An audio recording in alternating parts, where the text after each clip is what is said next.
Bapak, Assalamualaikum, selamat siang. Mohon maaf mengganggu waktunya Bapak. Perkenalkan, saya Nabila, mahasiswa S1 Keperawatan di Universitas Muhammadiyah Sukabumi. Bapak, saya izin melakukan edukasi kesehatan kepada Bapak.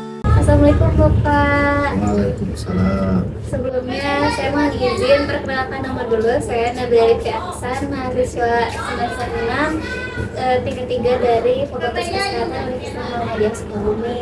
Saya di sini izin untuk memberikan edukasi ke Bapak terkait itu. Sebelumnya boleh Bapak perkenalkan dari dulu namanya dan usia dan mungkin kegiatan Bapak sehari-hari itu sebagai apa? Saya Bapak Yusuf, usia saya 43 tahun. Ya biasa di sini buka usaha. Oke Bapak. Bapak Yusuf, saya izin untuk edukasi apa ini untuk sebelumnya ada ya. Apa sebelumnya tahu gak sih apa itu stroke atau di keluarga Bapak ada yang punya riwayat penyakit stroke gak Pak? Itu keluarga inti sih enggak, tapi tetangga ada. Ya. Tetangga ada. Kalau Bapak sebelumnya tahu gak apa itu stroke? Ya tahunya kalau secara orang kampung kayak lumpuh mendadak atau apa gitu ya. Tapi kalau secara medisnya saya kurang tahu. Itu aja sih. Oke. Jadi saya izin hari ini untuk mengedukasi Bapak tentang stroke ya Pak. Oke Bapak, jadi stroke itu terjadi ketika aliran darah ke otak terganggu, bisa karena penyumbatan atau pembuluh darah yang pecah. Akibatnya otak kita tidak mendapatkan oksigen dan kalau terlambat ditangani bisa menyebabkan kelumpuhan ataupun kematian. Nah, kenapa sih stroke itu berbahaya? Ya karena stroke itu tidak bisa ditunggu, ada istilah yang namanya time is brain. Artinya setiap menit itu sangat berharga, semakin cepat ditangani semakin besar pula peluang untuk sembuh.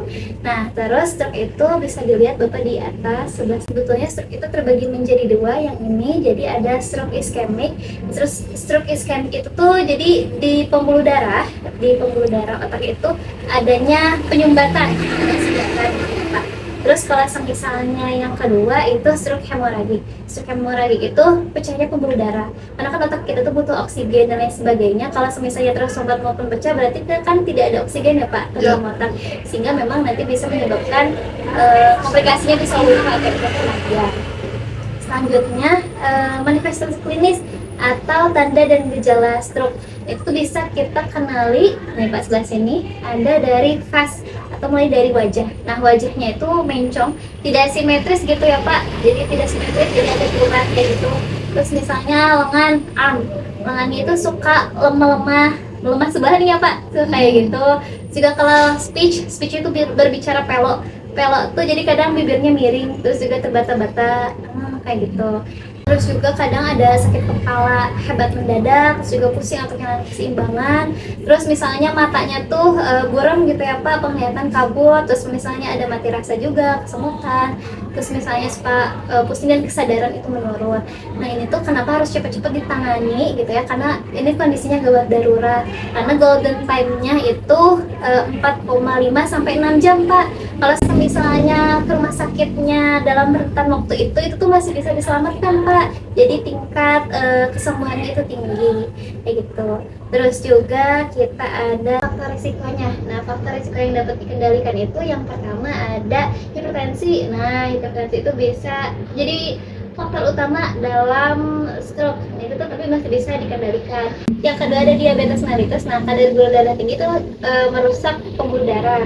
Terus juga ada dislipidemia atau kolesterol tinggi menyebabkan penumpukan plak di pembuluh darah. Itu kan jadi kesukat gitu ya Pak. Terus ada merokok. Nah, nikotin menyempitkan pembuluh darah dan meningkatkan risiko penggumpalan darah. Jadi Bapak harus hati-hati ya Pak. Terus ada obesitas dan kurang aktivitas. Nah, berat badan berlebih meningkatkan risiko hipertensi dan diabetes. Terus juga ada fibrillasi atrium, gangguan irama jantung. Ini menyebabkan darah menggumpal di jantung dan dapat terbawa ke otak.